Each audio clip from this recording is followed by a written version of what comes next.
Beyoncé not only won Best Album of the Year, she won Best Country Album of the Year. But did she win those fair and square? Blake Lively is being sued again. Sam Altman is being sued by his little sister, but somehow still wound up in the White House. And President Trump has revealed his plan to own Gaza and rebuild it from the ground up. All of that is coming up right here.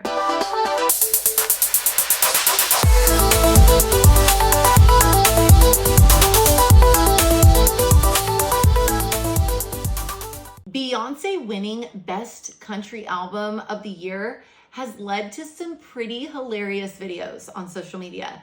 Take a look at this. I ain't in no gang, but I got shooters and I bang, bang. At the snap of my fingers, I'm Thanos. And I'm still on your... Now, I was born and raised in Oklahoma. George Strait and Garth Brooks are basically royalty around here. I personally haven't listened to Cowboy Carter, but I'm guessing some country music fans are pretty disappointed about this win. But this video right here is the video that everyone needs to see. Take a look. I'm just saying, we want y'all to get it right. We love y'all, we love y'all, we love y'all. We want y'all to get it right, at least get it close to right. And obviously it's subjective. Y'all don't gotta clap at everything. Obviously it's subjective because, you know, it's music and it's opinion-based.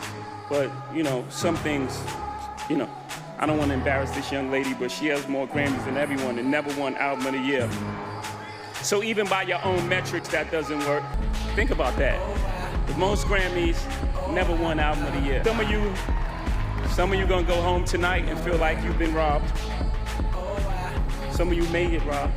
Some of you don't belong in the category. When I get nervous, I tell the truth. 13,000 voting members of the Recording Academy. The Grammy goes to Cowboy Carter, Beyoncé. But not me. Now I'm sure you done heard about me. A black star, most deaf quietly. Good, so them bad hoes try me. They try me.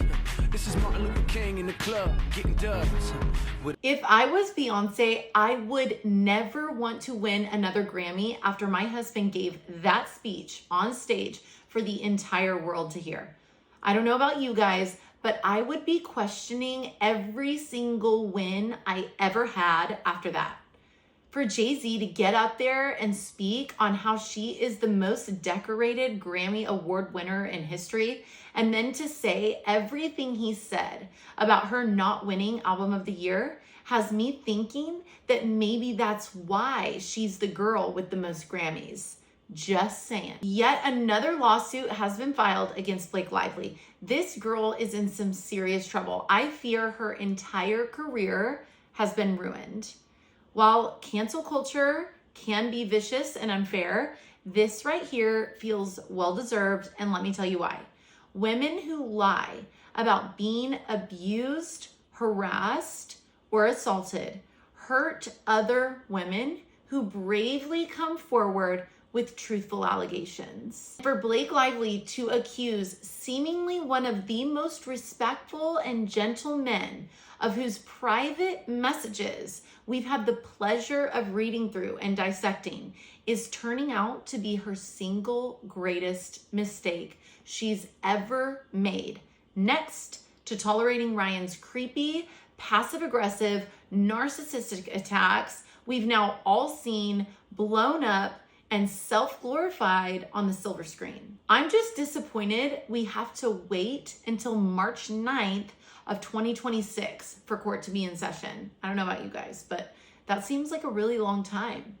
Speaking of these false allegations, did you know that Sam Altman, tech billionaire and founder of OpenAI, the company that created ChatGPT, who recently pledged to invest hundreds of billions of dollars into the United States AI infrastructure, claims that his sister Annie Altman's allegations made in her very recently filed lawsuit are utterly untrue.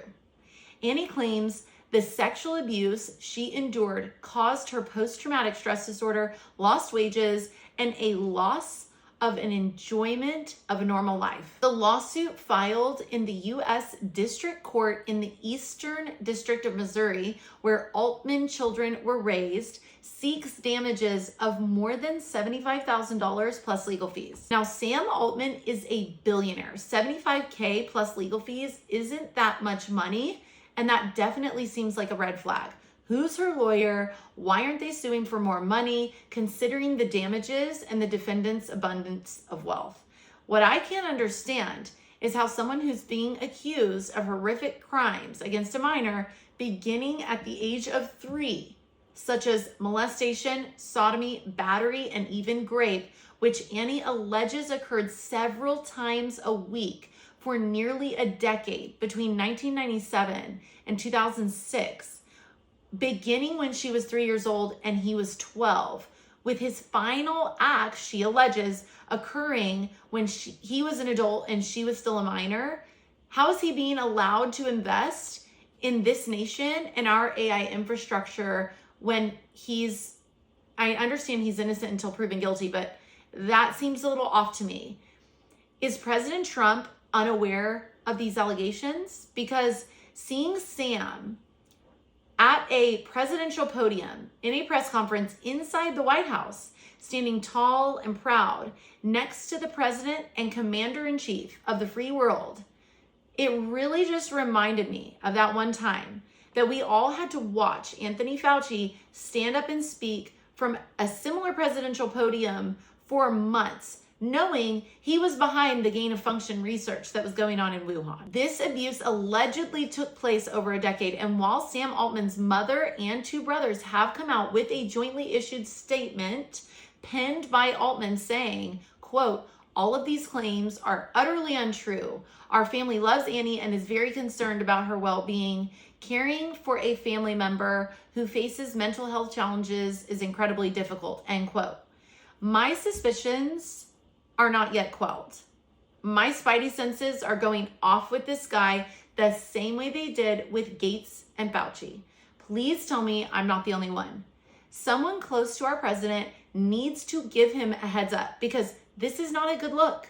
Being accused of a severe criminal act against a minor sibling, whether or not she's a sibling, it doesn't matter. She was a minor, and responding with, "It's utterly untrue, she's mentally ill," feels like the oldest response known to mankind. Additionally, she would be facing severe mental health challenges if her allegations are in fact true. I genuinely hope that Annie gets her day in court. While we're talking about President Trump quite possibly being unaware of Annie's allegations against her brother, Sam Altman, we need to talk about the shocking press conference we witnessed just 2 days ago with President Trump and Prime Minister Benjamin Netanyahu, or Bibi, as his loved ones call him. As a Christian, I personally sat in disbelief, practically screaming at my computer as I watched the live stream. How on earth are we, the United States, going to own Gaza? How can President Trump think that Palestinians would want in any way to leave their homeland, which they believe they inherited from the Almighty God? I am all for Jews having a country to call home. I am all for Jews having a safe homeland to dwell in. I believe that. But Palestinians also need somewhere to call home. I do believe eradicating terrorist regimes is necessary for Israel to live in peace, but he didn't say the U.S. would go in, clean it up, and help these displaced refugees resettle in their ancestral homeland. He said they could go to Egypt or Jordan. He must have something huge on Egypt and Jordan if he ends up getting a deal done. Because in October of 2023, Egyptian President Abdel Fattah el-Sisi made his beliefs about this war clear, saying it wasn't just aimed at fighting Hamas, it was also an attempt to push the civilian inhabitants to migrate to Egypt. He even warned that this war could destroy peace throughout the entire region. Jordan's King Abdullah II similarly said, "No refugees in Jordan, no refugees in Egypt," end quote. I have no idea what kind of deal President Trump has up his sleeve, but there's no way that this plan materialized within the first couple weeks of his second term. This plan has been in place for a while.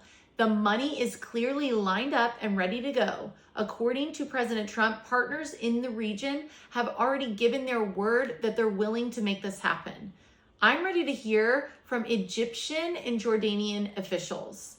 2025 has been a long year and we're just getting started.